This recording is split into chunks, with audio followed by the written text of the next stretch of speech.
So one of the reasons we have to look at why things happen when they do. So we've got this situation happening in America right now, and it's a huge situation, and it's taking up all the news. So when these things happen, it's usually because they're distracting from something else that's happening. And there is a big something else that's happening right now, is Senate hearings have started regarding the truth of the Russiagate fiasco. So there are going to be, I think, somewhere in the neighborhood of 50-something subpoenas of people involved in that to testify in front of the Senate. And this is all about spying, the Obama campaign spying on the Trump campaign, and weaponizing the FBI, the CIA, basically weaponizing intelligence against an incoming president. So that's what's being distracted from with all this, with COVID, and now with American cities burning. Yeah, and it might seem like that's not really like, a big deal. Why would they want to create this global pandemic, and why would there want to be people, why would they want to put all these resources into all these riots and stuff like that, just to cover up something like, Russiagate, and they're calling it Obamagate? Well, it's because if once, and I do believe that that's going to come out, once that really starts, once we really kind of tap into what that's all about, that actually does lead to the same players that are now funding these Antifa efforts and the violence, and it all kind of connects. Might not seem like it's connecting right now, but it really does.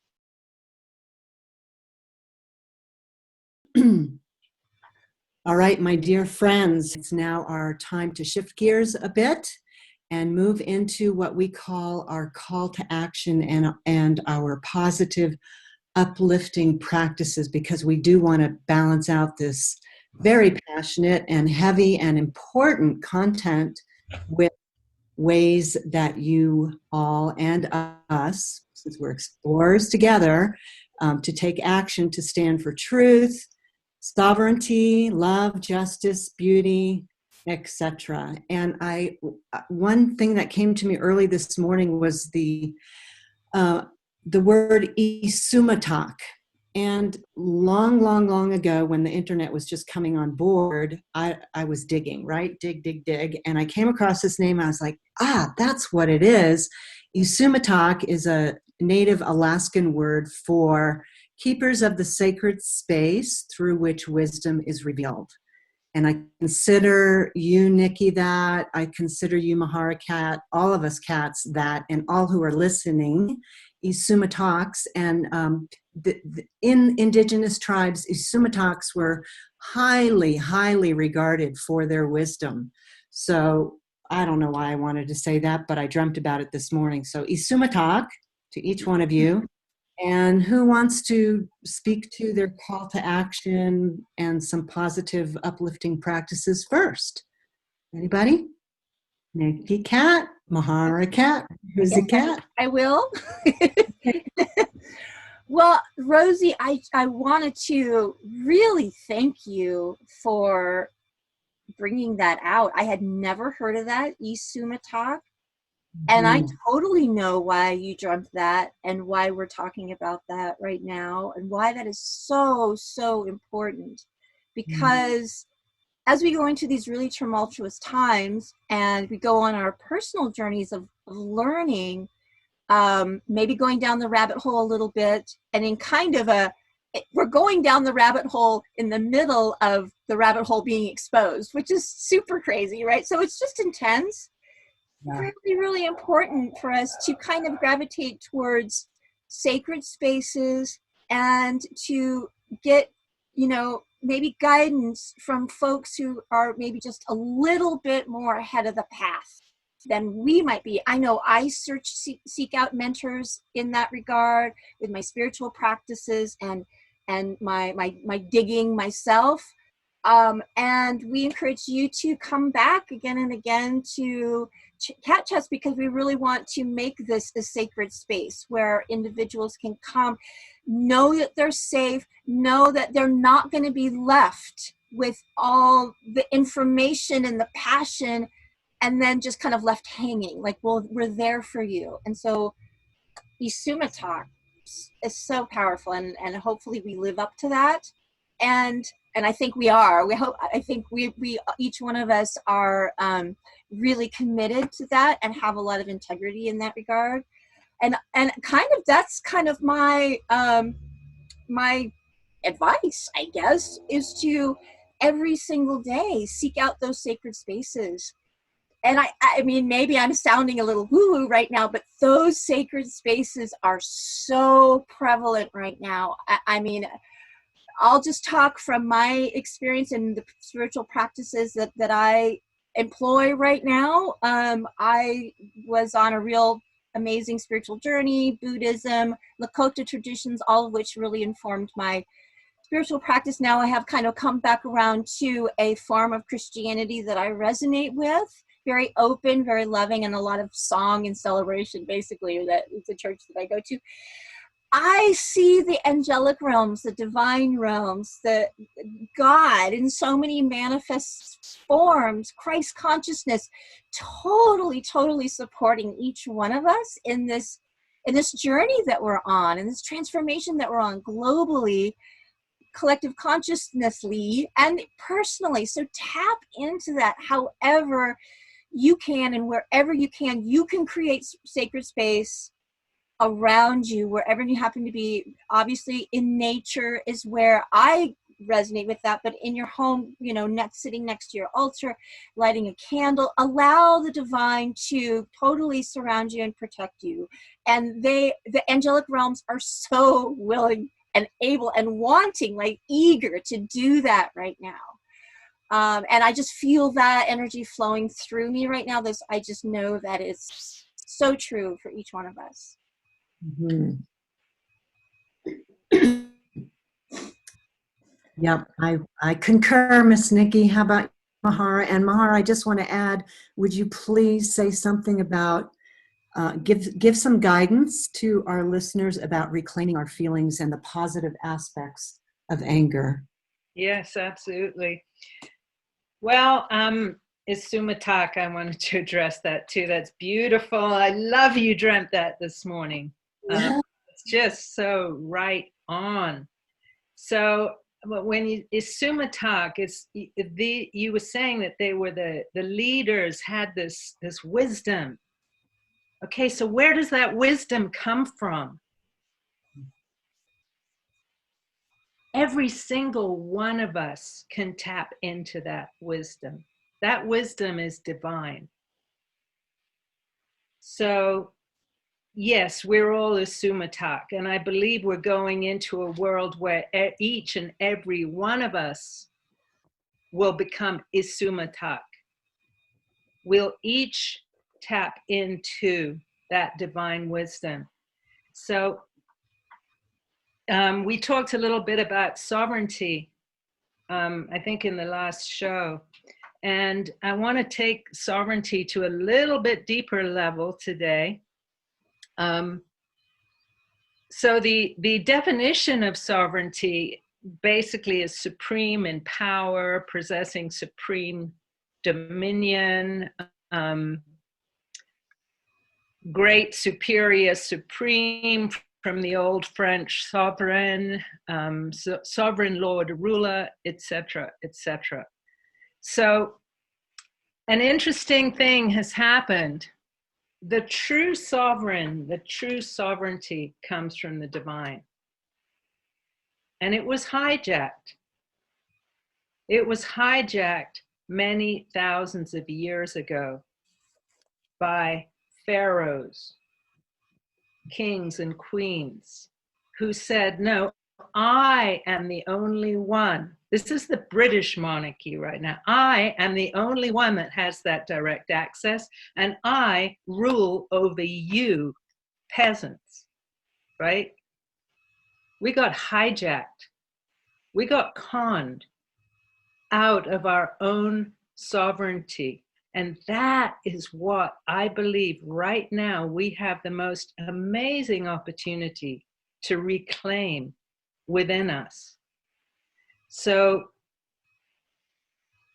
anger is one of the tools we can use to reclaim that sovereignty. Anger is one of the emotions that's the most difficult, because I don't know about you, but certainly I grew up with anger was bad. You're not okay to express anger, right? It was the boys don't cry and girls don't express anger. But even for boys, it really wasn't okay to express their anger appropriately. So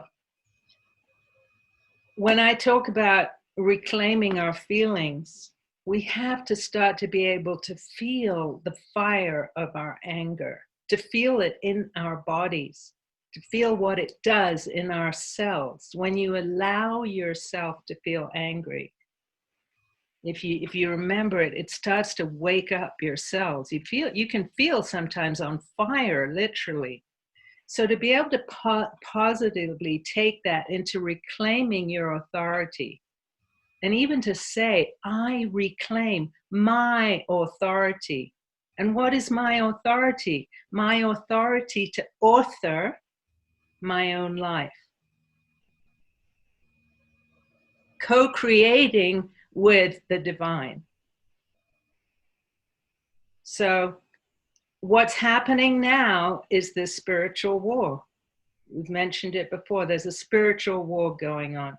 There's this group, this globalist group, that is trying to basically take over the world, globalism. And George Soros, through his Open Society foundations, is funding all this stuff that is causing violence and chaos right now. The devil always comes in with a smile and saying that it's for your safety. And what came to me was the amazing song from the Rolling Stones, Sympathy for the Devil. If you listen to that song, it's just like poetic. It's so beautiful the way it explains how this, quote, evil comes in. And it comes in lies with a smiling face. And it comes in collectively, but it also comes in individually. So when I reclaim my authority and my connection with the divine, that's when that evil, quote, can no longer touch me. Going back to that word, isumatak, is your body is the sacred space. Your body is a temple. You are your own mentor. You are your own divine connection. You can go there. You can go to your own place of guidance. Of course, it's good to have mentors. Just be selective, I want to say. Just be selective. So I'm definitely, and I'm going to use this word pray because I think it's the one that most people relate to. But however your form of prayer is, whether it's walking, whether it's meditating, whether it's singing, yada, yada, yada, you know what I mean when I say this. So for myself today, especially because we have a lunar eclipse in Sagittarius. So I'm not an expert in astrology, but I know that it's like the pus coming out, so that healing can happen. That's what this time is about. We're really in this crescendo time. So with all that being said, I am going to pray for ethical and transparent news and reporting. I'm going to pray for the restoration of hope, bravery, and love. I'm going to pray to ward off, yes, evil and protect humanity. I'm going to pray that. I'm going to pray for you to experience calm leadership and not to destroy calm leadership at this time. I'm going to empower you. I want to say, please empower yourself to be a leader, be a positive and diplomatic leader. Encourage others in their leadership abilities, because it takes a lot of bravado, a lot of courage to come out and lead.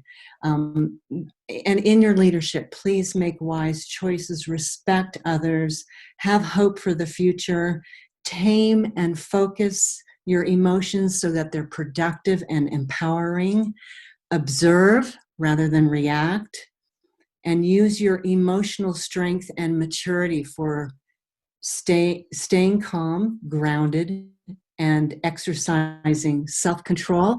You also certainly can call on your own psychic, I'll use that word, abilities, your own ability to connect with the divine, as I said in the very beginning, to connect with divine intelligence and really call in your strength at this time, your vitality, your joy. What in your life are you feeling passionate about?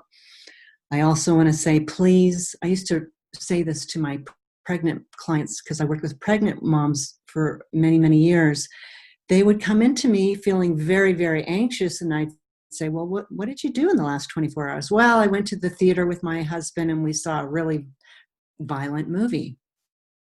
I want to encourage you. I want to support you. If you yourself feel very, very sensitive to visuals, unplug from mainstream media right now, because they're probably just going to layer upon layer upon layer of very violent and very difficult to take on visuals. So step away from that fear porn, as somebody has called it, and instead use your powerful and good skills and your time to assist in minimizing the damage and the casualties in areas being most affected by the current events. You know the power of prayer. It's been talked about before. It really increases what's called the Schumann resonance. It increases and changes the quality of what's happening in an area. So harness your energy, connect and anchor to the light and the nature within you. And please do that. This is a time for your prayers and a time for all of us to awaken with love, truth, beauty, and courage to the divine alignment that is available to each one of us. So, and pray. Please pray to see and heal that which is maybe preventing you from clarity. Let go of your ego and your need to be right now. Let go of your ego and your need to be right. Open your heart, open your mind. Know that our world will never be the same again, and it will be better than ever before. Please vow to find ways to take action, to stand for truth, love, justice, and beauty. And please check out the links that we have offered for you down below, as well as any other resources and our websites, because we really care about you guys. We really care about what's happening to all of humanity right now. We do.